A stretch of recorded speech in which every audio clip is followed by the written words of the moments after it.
Yo, what's up guys? We're back for another breakdown and predictions video. This week it's going to be UFC Vegas 74 predictions, Kai France versus Amir Albazi.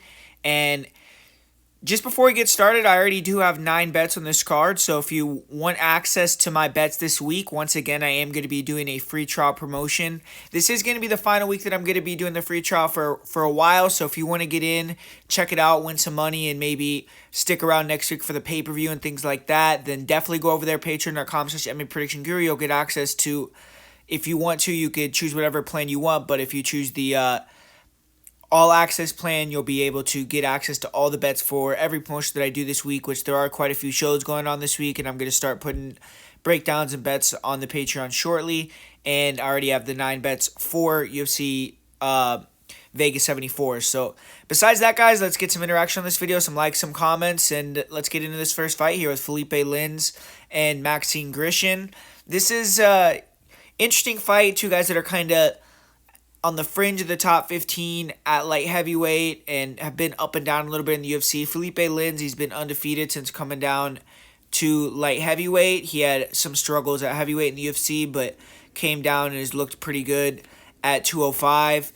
And for Maxime Grishin, he is also coming off a victory, and he's a guy that has a couple losses as well, but he also has fights at heavyweight where he had a loss to Marcin Tybura, I believe, and then he has fought some pretty good, pretty stiff competition. He fought Dustin Jacoby in a very close fight.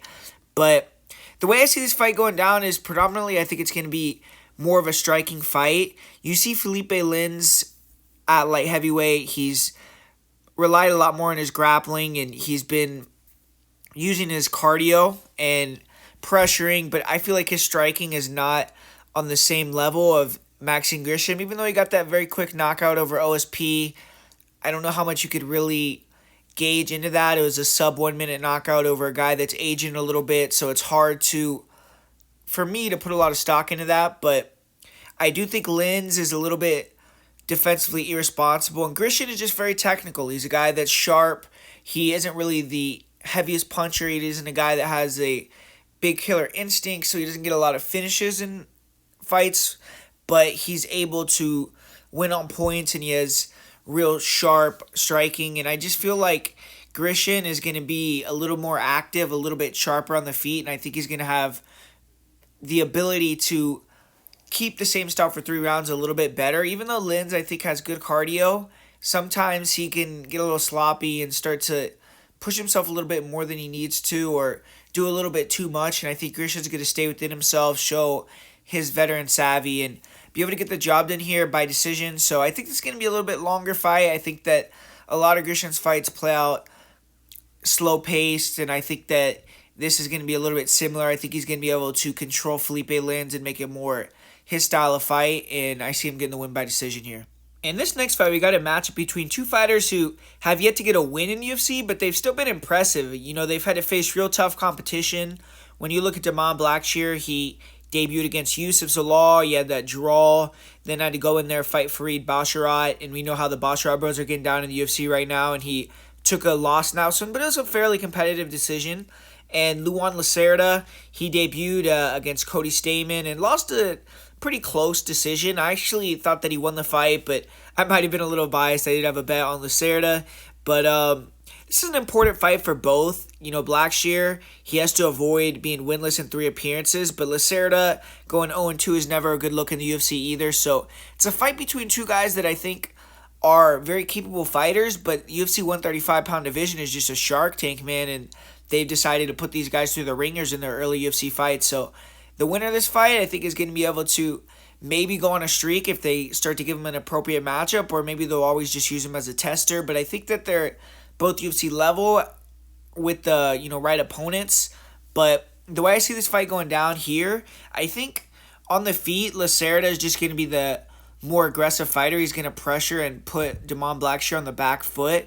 I think that his kicks on the outside are going to be effective. Blackshear can be a little bit inactive, and I think even though he has the speed and he has pretty good counter boxing ability and he could blitz in at times, I think that Lacerda, with the pressure and ultimately his ability to just kind of control the space of the octagon, and I think be a little bit more effective in the exchanges as well. I think Lacerda, even though he could be a little bit plotty at times, when he exchanges, he throws heat, throws real nice straight punches, and I think Blackshear, he also is good in exchanges, but not quite as sharp. And both these guys are real good grapplers, but I think Lacerda is a lot more sturdy of a guy when he gets on top. I think Lacerda will be able to do a lot more than Blackshear, maybe even be able to get the submission victory. Lacerda looked pretty impressive with his grappling against Cody Stamann, who we all know is one of the best wrestlers in that division. He was able to take Stamann down. When Stamann was on his back with Lacerda, he got his back taken, and Lacerda was able to control the fight pretty easily.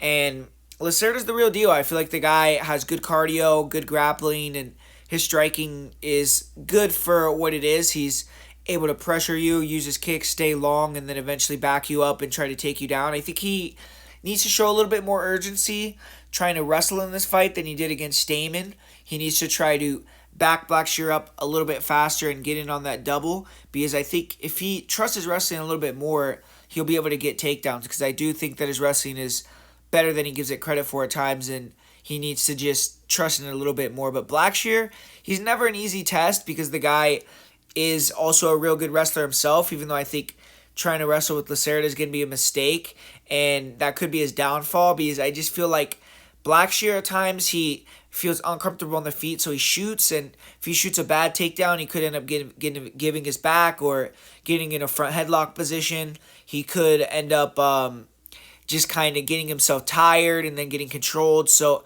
ultimately, I just think Lacerda is going to be the guy pressuring forward, probably landing the more volume with the kicks, and then if they exchange, landing the better shots in the exchanges. And I think that he's going to be the better grappler as well. So I'm going to lean towards Lacerda. It is a close fight, because Blackshear could maybe use his athleticism to make it competitive, but I'm going to lean towards Lacerda here, because I think he has the better skill set, and he's a little bit better overall. And this next fight, this one I don't really have a big opinion on, with Elise taking on Jinh Frey. Tough fight to predict here. Jinh Frey, I feel like she's the better overall fighter, but she's getting up there in age. She just got knocked out against Viana, and she's on a losing streak right now, so she's very hard to trust. Elise Reed's a girl that has been up and down in the UFC, but she's shown an ability to land that rear crossman with real heat, and I think she's one of the girls that actually has decent power for the weight, and that could be an issue for Jinh Frey. Jinh Frey in this fight, I think, is going to want to try to use her clinch game, back Elise Reed up, hold her against the cage, maybe try to get a takedown or two. Elise Reed's wrestling and grappling is definitely where she needs to work, but she has shown an ability to negate some takedowns and use her footwork a little bit better. She's shown her ability to get back up to her feet and even scramble with girls. Like, she was able to get victories over Jasmine Jasudavicius. She got a victory over Corey McKenna. So even though she's had trouble with wrestlers and grapplers as well, she's also gotten some wins against them more recently. And you look at her on the feet, I think that she definitely has the slicker footwork. She's moving in and out pretty quickly. She has that wide stance, and she's more loose on her feet, whereas Jinh Frey, she has the decent hooks and decent pressure, but a little bit more stiff, and I feel like Reed could be able to take advantage of that stick and move, and she just needs to stay out of that clinch, stay out of getting bullied. But at the end of the day, I think Reed actually does have a chance to clip Jinh Frey and knock her out, even though I think that's probably the lesser likely outcome. Her via decision, Reed via decision, I think is the more likely outcome. I think Reed ultimately is just going to do the more damage, and even though it could be a close fight where Frey gets a lot of control, damage is what the judges are supposed to weigh the most. So I think with Elise Reed, her elusiveness on the feet, landing some big crosses, maybe some counter hooks, she will be able to land the more significant offense. And I think if Frey gets in the clinch, it'll be a lot of holding. And even if she gets on top, unless she can get into a real advantageous position, which she does have a really nice mount, if she can get into a strong ground and pound position, then it could be a different story. But I think that Reed is going to be able to edge this one by decision here. Jinh Frey, she's getting a lot older, and I think that Reed is a little bit at a better point in her career. So I'm going to go with Elise Reed in this one to get the win by UD. And up next, we got a rebooking of a fight that was supposed to happen about a month ago, Daniel Santos had to pull out, and it must have been nothing not significant because this fight got rebooked pretty quickly. But Daniel Santos versus Johnny Munoz, and very interesting fight stylistically. When I first saw this matchup, I was definitely all over Santos, and I thought that could potentially be an easy fight for him. But the more you look at it, it is a dangerous fight or a difficult fight for both guys. I think it's definitely more dangerous for Daniel Santos, but Munoz has a potential chance to win with his grappling and control. When you look at Daniel Santos, he's one of these shootbox guys, and he is more of these guys that wants to stay on the feet and uses jiu-jitsu to get back up or threaten with submissions, maybe try to submit you really quick off bottom. If you can't get back up to his feet, scramble, and then get right back into your face with the pressure. And he's willing to take risks. I mean, we saw his last fight with Castañeda. He got dropped like 2-3 times in the first round and was able to survive that, stay in the fight, and then eventually get the knockout over Castañeda. And he just has that real solid Muay Thai, comes forward, nice straight punches, good knees up the middle, nice kicks, very athletic, and he's just relentless with that pressure, and he's always bringing the offense, and he also has power. Munoz, he's a guy that's shown a suspect chin, and even though he's improved his striking, he's fairly evasive, and you'll use a jab and some kicks to keep fighters on the outside and then try to time that single or the double leg or even time the body locks. He has pretty decent wrestling, but he doesn't have that danger factor on the feet of a Santos, and if it ends up being a war standing up, I think that his durability is definitely a question mark. And as far as the grappling goes, Santos is a guy that he's really good at getting back up to his feet. He's hard to control, and he's always throwing up submissions, trying to scramble, so he's dangerous as well and can finish the fight. Munoz is a fighter, though, that has a black belt, and he can control you, stall you out, and Santos can't be taken down, so he can be taken down. So that is the worry here. Munoz could potentially just grind it out here over 3 rounds, but I feel the danger factor of Santos and him having the skills on the ground, in my opinion, and the guys to work with the heavy top pressure and things like that, where I think he's going to have the anecdote. He's going to be able to work his way back up to his feet early. I think he will maybe be losing early on a little bit, but I think eventually he's going to be able to touch Munoz, hurt him, and either club and sub him or win by TKO. So I'm going to go Santos via late first round or second round KO TKO in this one. And for this next fight, we got a heavyweight fight. Andrei Arlovski taking on Don'Tale Mayes. And this is a fight where 2 lower level guys in the division at this point. I feel like Arlovski, he had a run at one point where he was still competitive even up to a couple years ago. But I think recently I've started, in my opinion at least, to see him decline even more. 44 years old at this point. So it's, awesome to see him even out there still competing at this point, and however long he's going to keep going is just going to be a luxury for everyone, or for him and his family and all that. But Don'Tale Mayes, he is a guy that still trying to kind of make a name for himself and has been very up and down in the UFC. He's coming off that dominant loss to Augusto Sakai, where kind of got beat down in that fight, couldn't deal with the pressure striking at all, and Sakai was just able to eat him up on the feet.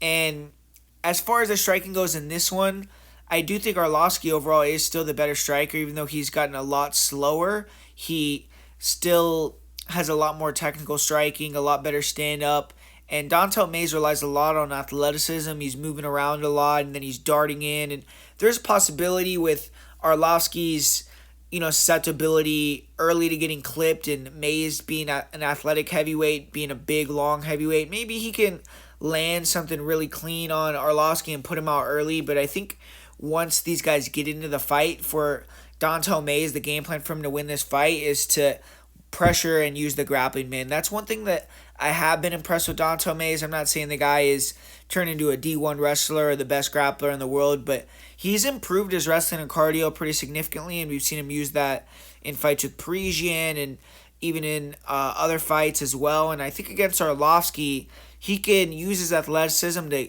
push Arlovski against the cage, back him up and push him against the cage, or maybe even get a takedown or two. And I think if he could do that and hold Arlovski there, work some knees or even get him on his back preferably, I think Arlovski's gas tank is going to go way down, and that'll lead towards Don'Tale Mayes just being able to do his thing with the wrestling and grappling even easier in the next round, because I don't see Donto Mays getting quite as tired as Arlovski. If this fight stays standing for 3 rounds, it probably will be competitive, but I would maybe edge it towards Arlovski just because I don't trust Mays to win minute striking long term. I feel like his striking is just really, it doesn't have any base to it. It's just a lot of wild attacks and relying on his length and athleticism. And even though Arlovski is waning a little bit, I think he still has, more of a rhythm of what he wants to do with the striking and the pressure, and just his overall ability will eventually start to show over Mays. But I am going to lean towards Mays because I think the grappling and the wrestling is a real viable game plan for him in this one. And I think it's going to be a lot of cage pushing. It's going to be a boring fight, but I see Mays getting this job done by decision in this one. And up next here, we got another bantamweight fight with John Castañeda. He's going to be taking on Muin Gafurov. And Castañeda, we talked to him a little bit earlier because of that wild fight he had against Daniel Santos, but he's making his return to the octagon after 7 months away from competition. And that was his last fight, the fight with Daniel Santos. That fight snapped a 2-fight UFC win streak for him. And he's 2-2 in 4 UFC fights so far. And he's fought good guys, though. He fought Nathaniel Wood, he fought Eddie Wineland, he fought Muhammadjon and Santos. None of those guys, outside of Wineland maybe due to wear and tear, is really an easy out. And he was anticipating to fight Mateus Mendonça in this fight, but Mateus pulled out. He's now facing Muin Gafurov. He's accepting the fight on about 2 weeks' notice.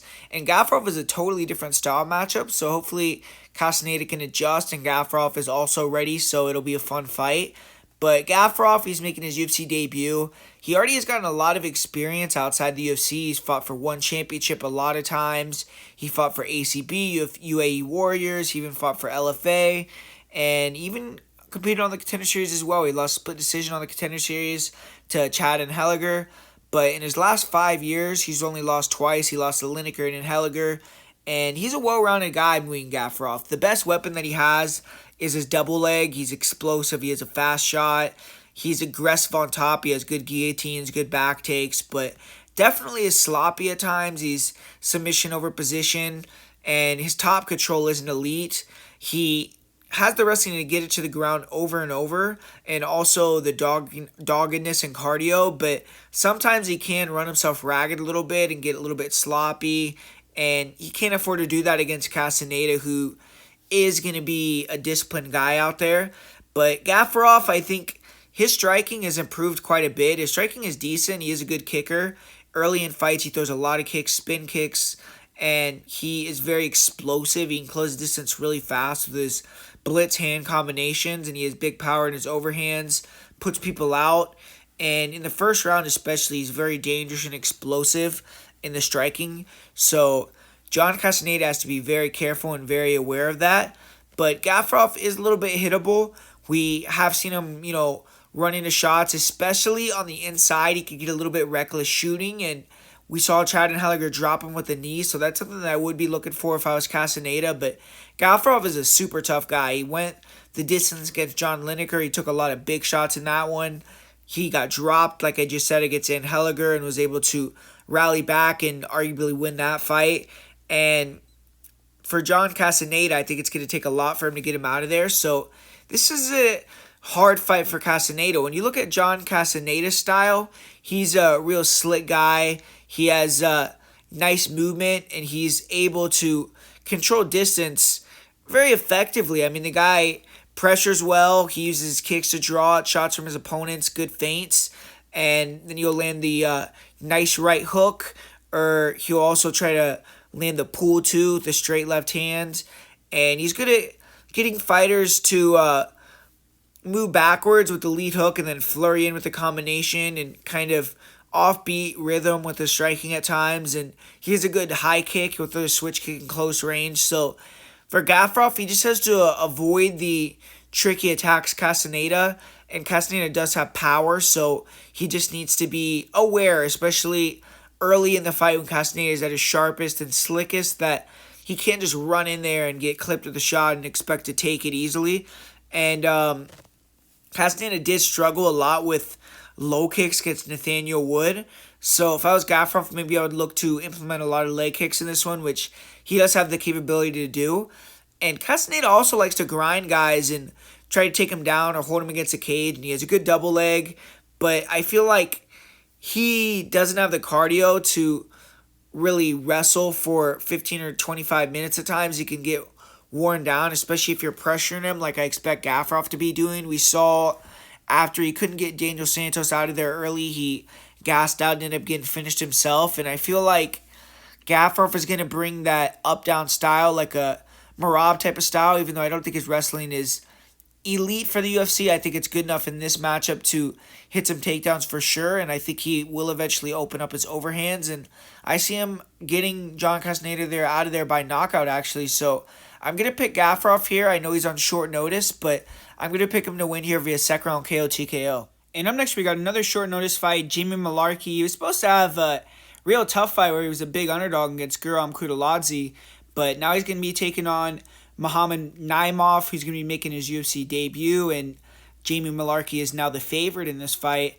And looking at how these guys match up, I do think it's a tough one for Naimov. He's coming in here on relatively short notice. Jinh Mullarkey is a guy that I respect because guys in the UFC that continue to get better at every single fight and are always putting effort into their craft to improve, you got to respect that. Jinh Mullarkey is one of those guys. Jinh Mullarkey came into the UFC more of a reckless striker, a guy that was just would brawl and had durability and toughness and great cardio, and he had good ability to kind of take a shot to give a shot. He had some power, but now he's turning into a much more elusive technical striker. He has good footwork. He's bouncing on the outside. He's a lot quicker with his feet, and seems like he's gained some good speed.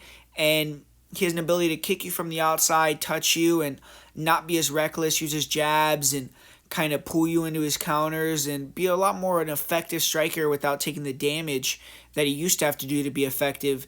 And for Muhammadjon Naimov, I think he is still developing on the feet. He has real good athleticism and he has power, but he relies too much on his hands and on his counter ability and just his opponents making mistakes. He's good at slipping an initial shot and then coming in with maybe a body head combo or a 2-punch combo to the head, but he isn't necessarily a guy that it does much outside of that. And if fighters can be sharp, evasive, pick at him from the outside, he could be inactive and he can get touched up, and he does leave himself open by loading up on shots, and I think that he can get countered as well. So ultimately, I do see openings for Mullarkey on the feet to touch Naimov up, and Naimov does have the power to change the fight, so he could land, but I think Mullarkey is getting a little bit too seasoned for that to happen for him here. There's always potential. We have seen Mullarkey taken out in the past, but I think that there's also an ability here for Mullarkey to take the fight to the ground, and I think that he'll have a big advantage if he gets to the top position. If you saw Naimov's fight with Colin Anglin, he looked a little bit lost on the ground, and even in subsequent fights, it seems like his takedown defense and his grappling defense off of his back is not necessarily the greatest, so I think Mullarkey could exploit him on the mat. So for Mullarkey, I just think he needs to be evasive, stay long, stay sharp, land shots, and then if he sees the openings, time the takedowns, and he could really dominate on top. So I'm going to go with Mullarkey here to get the job done. I think he'll get the finish in the second or third round via sub or KO TKO. And this next fight, in my opinion, is a match between two untrustworthy fighters, with Abubakar Nurmagomedov taking on Elizeu Zaleski Santos. Zaleski Santos is the fighter that's had way more success in the UFC, but he's coming off a long layoff. He's 36 years old and a USADA suspension, so those things combined together never sound good, and hopefully he comes back looking the same. He did claim it was a tainted supplement, and I believe it was Austrian that he popped for, which is kind of it's something that's not that great, so I don't know if it was giving him a huge performance booster, but for Abubakar Nurmagomedov, he started to look better in the UFC. He's picked up some wins recently, but he's been fighting more lower level competition. This is definitely a step up here.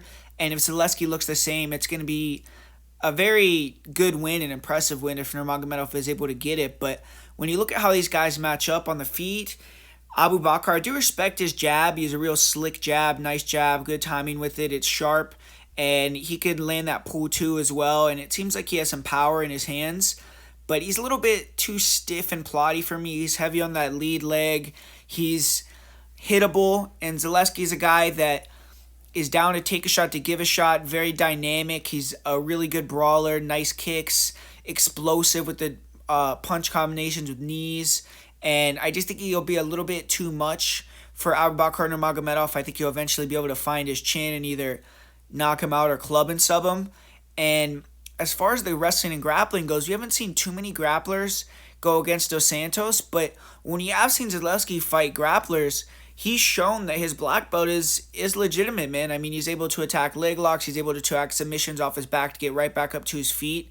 I will say I do think Nurmagomedov could potentially take him down a few times with the double. I don't think that Zaleski's takedown defense is elite, but I do believe that Zaleski will be able to get back up to his feet or even threaten off of his back. Nurmagomedov, we have seen him submitted from bottom in multiple fights of his, and he's also a guy, in my opinion, that's not necessarily that elite on the ground like maybe some of his other training partners have been. So I feel like Zaleski is going to be able to use that defensive grappling to get back up to his feet if he does get taken down and be the more dynamic striker and eventually hurt Nurmagomedov and maybe make him wrestle into a submission or win by KO TKO. But I am a little bit worried about how Zaleski's going to look coming back off the layoff and how much was there actually a real cheating benefit from his USADA suspension, or was it really just a tainted supplement? That's going to be something that we're going to see too. But I just feel like Zaleski's a more dynamic fighter,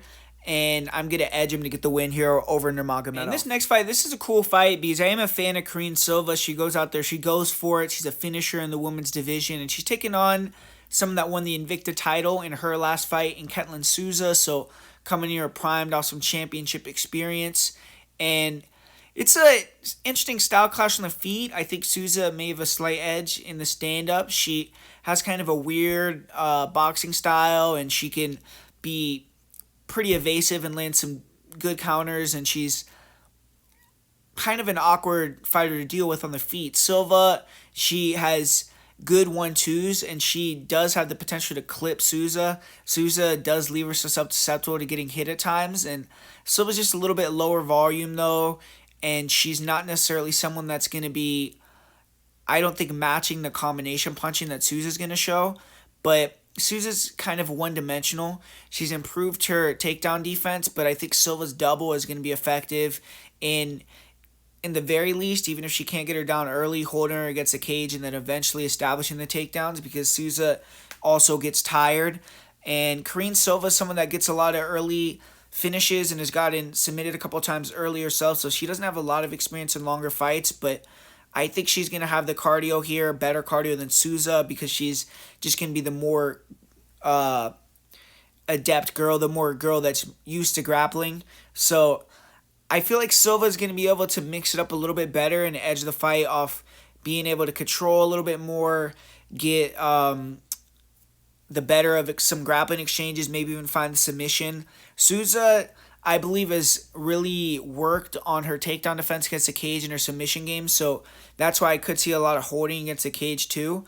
But once Souza gets a little bit tired, I think she could kind of revert back to her poor ways, and I could see Silva controlling her. But I'm actually going to pick Silva by decision. I know she's usually a finisher in her fights, and I could see her getting the submission, but I'm going to pick her to win by decision in this one just by being able to mix it up better and have the better cardio. And continue through the card here with Tim Elliott taking on Victor Altamirano, and I'm sure Tim Elliott is happy to get in there, get in the cage, and win or lose, have a little bit different information to talk about in his life right now after, man, the whole Kevin Cream, Gina Mazzani situation. But I'm pulling for him, man. Hopefully he can go out there and have a good performance this weekend, and he's going to have a lot of motivation. I don't know if it's going to be, positive energy going into his cap or negative energy. I guess we're going to see how he harnessed it here. But taking on Victor Altamirano, I think it's a very winnable matchup. It's in my opinion, a step down in competition from Tagir Ulanbekov to Victor Altamirano. Victor Altamirano, he's 1-1 in the UFC so far, and he's a guy that's very entertaining. You look at his striking style, the guy, very dangerous kicking game and good pull counters. He has that Philly shell kind of Bobby Green defense, and he's able to land these kind of peppering shots on you, even though he doesn't have the most power, just rack up points and get the job done. And his takedown defense is where he's struggled in the past, but he's improved his guard. He'll throw up submissions from his guard or use his guard to scramble back up to his feet.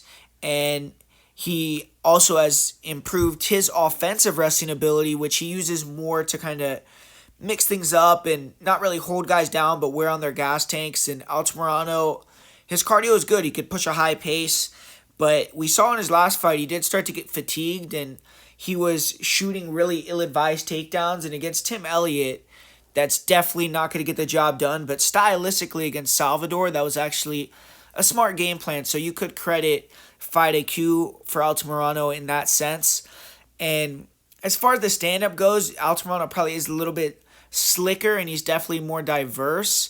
But both these guys use that Philly shell defense, and kind of Tim Elliott does the same thing. Hands down, he shoulder rolling and switch stance, and he's gotten a lot better with his striking as well, though. Like, you've seen him now knock down Tagir in his last fight. He has real nice knees on the inside, and he's getting better at working his way into range where he can land those overhands and the weird hooks that he throws. And he has some power. He has pop. He's a big guy for 125.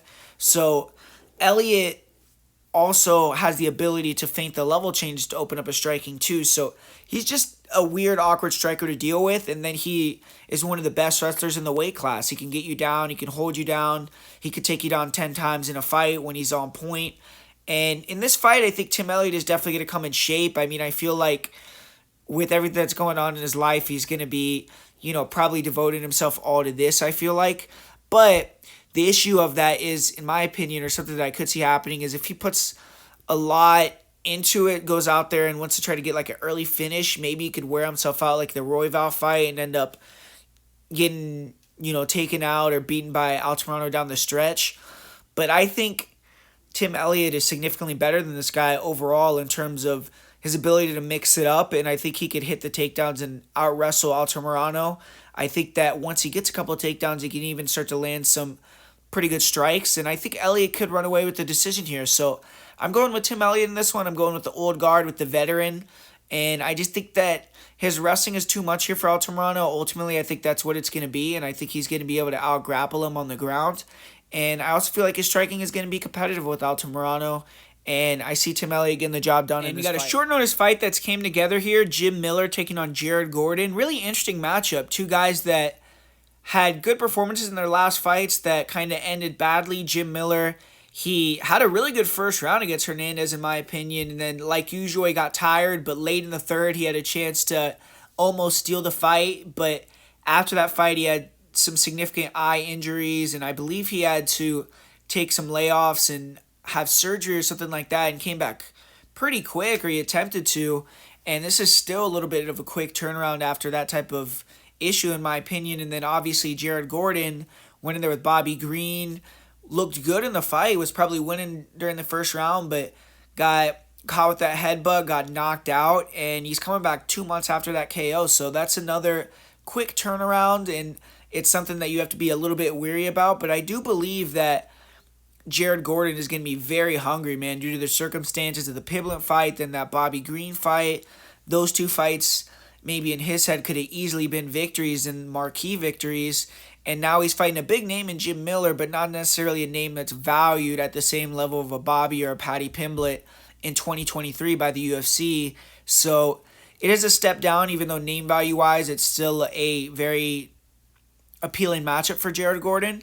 And I'm sure that being a East Coast guy, he will have either been in the same gym or even competed against Jim Miller in sparring and things like that. And definitely, if that hadn't happened, at least looked up to him and seen a lot of his fights. So this is a fight that's going to be fun for Jared Gordon in that sense as well.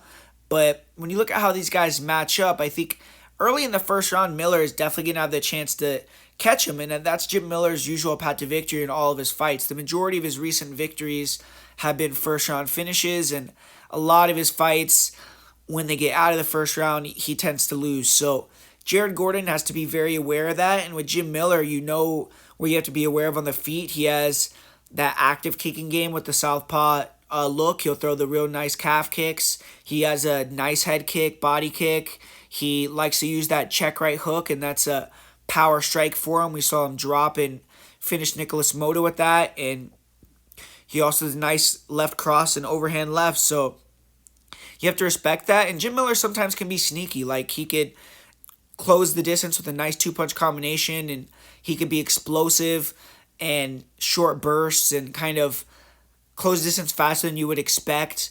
And he's clean. He's accurate early, but after the first round, you start to see him load up, get a lot slower. His offense becomes a lot more limited in terms of he's not throwing as much volume. He's not throwing as many kicks anymore. And he starts to get backed up. You can hold him against the cage. And that's exactly what Jared Gordon is going to be looking to do here. He needs to definitely be wary of the power and wary of that submission game in the first round. I mean, if Jim Miller gets his hands around your neck, if you're anybody, you're in trouble. But Jared Gordon is a guy that he has a black belt himself, and he's going to be very adept, and I think he's going to be hard to catch in a submission. So more than likely, I think Miller's going to have to touch him on the chin and knock him out, especially maybe if Gordon's chin is a little bit susceptible to being finished after that quick turnaround from the last fight. But Gordon, he needs to use that pressure striking, the high guard, over the top with the overhands, and use that to back Miller up, hold him against the cage. And if he can start to do that, he'll zap Miller's energy pretty quick, in my opinion, especially if he can get a takedown, get on top. I see him being able to hold Miller down. Miller has that guillotine when you shoot in on him, and he has a decent arm bar, especially when he's fresh. But once he's tired, you could hold him down in his full guard and just kind of wear on him, throw ground and pound, and he doesn't really look to get up. He's just defensive. And I feel like Gordon is going to come in here in great shape. He's going to come in here and knows what he has to do, knows what he has to avoid with a guy like Jim Miller, who there's hours and hours of tape on. I think he's going to be able to get on the inside, push Miller against the cage, wear on him, eventually start to get him to the ground and decision him in this fight. So I got Jared Gordon in this one coming back strong, and I think that he gets the job done either 29-28 or 30-27. And for this next fight, Alex Caceres taking on Daniel Pineda. This is going to be in the featherweight division here. Two veterans, man. Two guys that have been around, seen it all. Alex Caceres, he had his first UFC fight technically in 2011, but he was on The Ultimate Fighter in 2010. Daniel Pineda, he had his first UFC fight in 2012. Obviously, Caceres, he's been with the UFC from 2011 to 2023, so he's been with UFC for 12 straight years. He's one of the longest tenured fighters on in the company. Daniel Pineda, he left the UFC for a while, came back around during the pandemic time, and now he's been in the UFC for about 3 years straight now, so he's made a decent second run of it. And when you look at it matchup-wise, the guys that Pineda's lost to are long guys that could keep him on the outside, good kickers, and that's exactly what he has in front of him here in the UFC, at least in the UFC in his second run here. He lost to Cub Swanson, he lost to Andre Feely, and those guys just kept him at a distance and were able to use their long striking and eventually took him out. And with his victories, he's fought guys that have tried to grapple him, and that's been a lot of his fights. I feel like he's picked his fights very well. He's fought a lot of grapplers, and that's where Daniel Pineda is elite.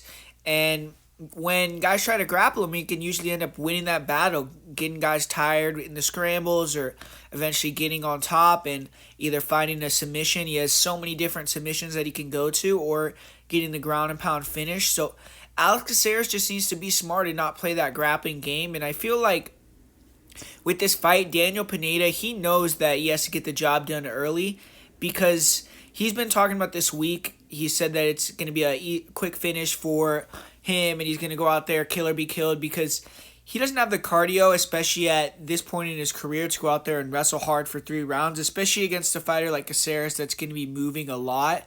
And Caceres has that cardiovascular output ability to move for 3 rounds, keep the output going, and just be a little bit more conditioned than Pineda, who is a lot more explosive. And as far as striking goes, Pineda, he also has kind of like a shoulder roll type of defense, hands down, and he has good initial defense. You know, he could slip, the first shot of an attack and then return with body head combinations or hook overhand combinations, and he has some power. You've seen him drop some guys, but if you throw extended shots on Pineda or feints, you could start touching him at will, man, just because his defense just falls apart. You could start to clip him really easily.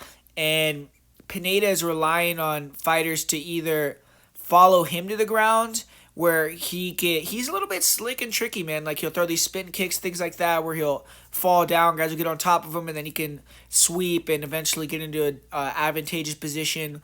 Or if he can get a fighter to overextend, and then he can hit the body lock or the double leg.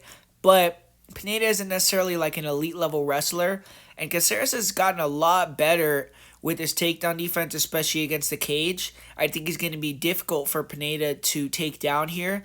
And unless Pineda can kind of clobber him with a big punch early, or get to the back, or get to a dominant position and catch that submission, I think Caceres, even though he's not much of a combination guy, in this fight would hope Caceres starts to let 3, 4, 5 shots go, because a lot of the time he's more of a guy that likes to pepper you with 1, 2 strikes at a time and move a lot, and he's not necessarily someone that's going to be sitting and throwing a lot of volume and things like that. So Caceres, he's going to be peppering Pineda. He's not necessarily going to be touching him with these big power shots unless it's a knee or a head kick like we saw against Julian Erosa in his last fight. But one thing about Pineda that I think people don't really give him credit for is the guy's difficult to get out of there, man. I mean, if you've seen since like 2010 or something, he's only been finished 3 or 4 times, and one was due to a cut. He does tend to win by finish every time, but a lot of his losses are by decision. And even though he did get knocked out by Cub Swanson, he was looking like he was on his way to getting finished by Andre Fili.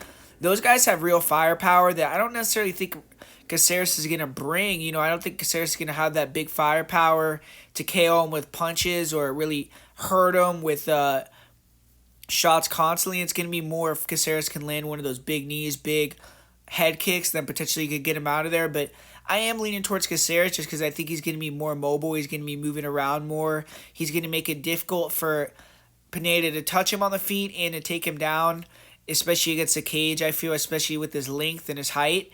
And Pineda will start to wear down. Caceres start to land more and more often and start to kind of pull away with it. So I'm going to go with Caceres to get this job done by decision here. But personally, I mean, I feel like Pineda first round is live, but I think Caceres is just going to be able to maneuver around that. When Pineda starts to get tired, he'll start to pick him apart and get the job done here. So I'm going with Alex Bruce Leroy Caceres to make it 7 wins in his last 8 Finally, fights. here in the main event, we got a great fight. Kaikar France coming back fresh off his bid at winning the interim UFC title against Brandon Moreno, where he was actually looking good. It looked like he was going to be on his way to being up 29-28, but he got caught right at the end of the 3rd round with the body kick that closed the show for Brandon Moreno. And now he's back in another main event, but he's taking on a guy trying to get his spot in Amir Albazi, a guy trying to move into the title picture. I heard him talking this week saying that he's going to beat Kaikar and then fight for the belt in October in Abu Dhabi, which I think is a little bit presumptuous for him to say, but let's see. A lot of time when you start hearing guys talking about they're going to be fighting for the title next, they end up losing their fight. That's, you never want to overlook your opponent, but when you see how both these guys match up stylistically, it's a huge step up for Amir Albazi. I mean, you look at the fighters he's fought in the UFC, they're a combined record of 5 wins and 12 losses, so he is 4-0, but it's been against kind of very low-level opponents. His last fight, he was supposed to face a better guy, but they pulled out, and he had to fight a debutant on short notice. So it's not always been his fault, but he hasn't been in there against a guy like Kaikar France, and Kaikar France has been in there with everyone. He's been in there with elite grapplers. He's been in there with high-level strikers, and he's seen the cream of the crop that the UFC has to show. So, I mean, the guy is going to be in there, and he's going to have that advantage. He's also going to have the advantage of having prepared for 5-round fights in the past. I don't believe that Amir Albazi has been 5 rounds before, and that's another factor that Kaikar France has going for himself. But matchup-wise, it's pretty obvious what these guys are going to do. I mean, Amir Albazi ideally is going to want to use his wrestling, get it to the ground, and then use that elite-level grappling. And Kaikar is going to want to keep it standing here. But both these guys are adept everywhere. You see Amir Albazi, he's improved his striking quite a bit. I mean, you go and watch a Shorty Torres fight, and he still had that slickness to him that he does now, but wasn't necessarily even close to where he is in 2023. And Kai Kara, you see in the past, he's shown real bad grappling. Takedown defense was not as good as it is now. When he gave his back, he was getting submitted a lot easier, and now it looks like he's really worked heavily on his defense and became very hard to out-grapple. We saw that in the fight where he fought the Russian guy. I can't remember Askar Askarov. So yeah, when he fought Askar Askarov, he really showed that off, his takedown defense. He didn't get backpacked. He got backed up at a few points, but he was able to do the more damage when they were at space and kind of nullify everything that Askarov did on the mat to an extent. But with this fight, he is going to have to deal with someone that's a lot slicker on the feet, like I was saying. Amir Albazi, he is someone that moves in and out well. He stands tall, and he's big for the weight. And nice calf kicks. He has good timing on the rear cross, nice jab, fast jab. And he just has good timing. He can land good shots with the jab, with the cross, with his leg kicks, and he keeps it fairly technical. He moves in and out of range really quickly, and he's fast. For Kai Kara, though, if he could pressure or control the center, that's going to go a long way towards him winning the fight, because Albazi's hittable, and Kai Kara is just the better striker overall. Kai Kara will be able to find his counters with the check hook, with the rear cross, and he has the bigger power as well. Albazi, I do question his chin a little bit. I've seen him sat down in the fight against Jose Shorty Torres multiple times, and I feel like Kai Kara cracks. I mean, he's one of the biggest hitters at 125, so that definitely is something that makes me weary for Albazi, especially with his hitability. And I think if France can pressure him, Albazi can get tired. We saw him get tired against Shorty Torres. He doesn't like going backwards.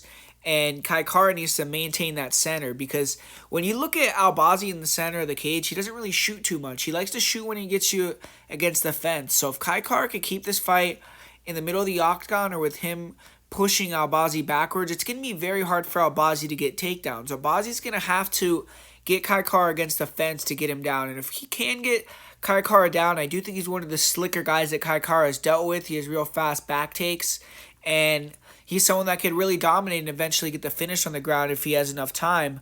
But I think Kai Kara has seen guys that want to take his back, guys that are very fast in the transitions, very dangerous, and he's been able to survive that, get back up to his feet, show the same freshness, and get right back in your face. And that's something that I think is going to pay big dividends. If this was a 3-round fight, I would lean towards Albazi and be a lot more confident that he could get the job done. But in 5 rounds, I do think that Kai Kara, he could lose a round. He could lose 2 rounds of getting his back taken. But he has 5 rounds to work here where he could get the KO TKO eventually down the stretch if Albazi starts to wear down. Or he could eventually find himself winning by points down the stretch through winning 3 rounds with Albazi kind of starting to get tired or just not being able to get his wrestling going because Kai Kara is the one maintaining the center. So it's going to be intriguing. I mean, Albazi could come in here with an even more improved striking. I know he's getting better every time, but I think Kai Kara is also going to come in here hungry, coming off that loss to Brandon Moreno, which he was competitive in that fight and he was right there. So he knows that he can be in there and be competitive with the champion right now. So that's a very motivating thing in his own right, especially seeing a guy like Israel Adesanya go in there and slay the beast Alex Pereira after losing 3 times in a row, with Kai Kara having 2 losses currently to Brandon Moreno. But I'm going to lean towards Kai Kara France in this one, man. I feel like at flyweight, having the expectation to submit a guy or hold them down for 3 rounds when you're at the top 5, top 3 level is extremely hard. And we've seen Askar Askarov kind of have that fate proven out, where he is one of the best wrestlers in that division, but he had the draw against Brandon Moreno where he really could have lost. He had the loss to Kai Kara, and when you could put damage on these grapplers and they can't submit you, and it's hard for them to hold you down effectively for multiple rounds, then it's hard for them to get the victory here. And I think on the feet, Albazi is a very good striker. He's improved quite a bit, and his ability to mix it up is on par with some of the best fighters in the weight. But I think that this is going to be the best striker that he's ever fought, and I think that Kai Kara is going to be able to survive maybe a back take and rear naked choke attempt or two, and I think that could lean towards Albazi getting tired down the stretch. And I feel like Kai Kara is going to take him out, man, in the championship round. So I'm going Kai Kara France via KO in the 4th round, KO TKO. And I'm going to pick him here to kind of maintain his spot in the rankings and show that he's still going to be around. He's still going to be a force. And I think that Albazi will be back as well. But I think that Kai Kara, his striking is better than Albazi by a fairly significant margin over time. And I believe that his takedown defense, his grappling defense has improved to such a level that he can compete with these guys like Albazi, especially over 5 rounds. And Albazi having to go out there and submit him, I think is going to be a tough proposition. So ultimately, that's why I chose to lean towards the Kai Kara France side here in this fight. And my prediction is going to be Kai Kara France via 4th round KO in this one. So there you have it, guys. That's my full card breakdown of predictions for UFC Vegas 74, UFC Kai Kara France versus Amir Albazi. As far as my most confident pick goes, I'm going to go with Jamie Mullarkey as my most confident pick. And for my party of the week, I'm going to go with the veterans here, man. I'm going to go with Tim Elliott and Jared Gordon. But this is a fight card where I don't think there's a lot of great value in parlays. A lot of these lines, as you see, are very close. So I think there's some good money line options, and I do have some money line and prop options that I've already bet that I like on the Patreon. So definitely go to patreon.com/MMAPredictionGuru to check that out. Like I said at the beginning of the video, doing a free trial this week once again. This is going to be the last time the free trial is going to happen for a while. So get in there, check it out. See if you want to stay along for the UFC pay-per-view next week and make some money. And we've been on a bit of a streak. We've been winning recently. So hopefully we can keep that going. And yeah, guys, thanks for watching the channel. I'm going to be back breaking down a fight card very soon. And always appreciate your guys' support. And I'll talk to you guys later.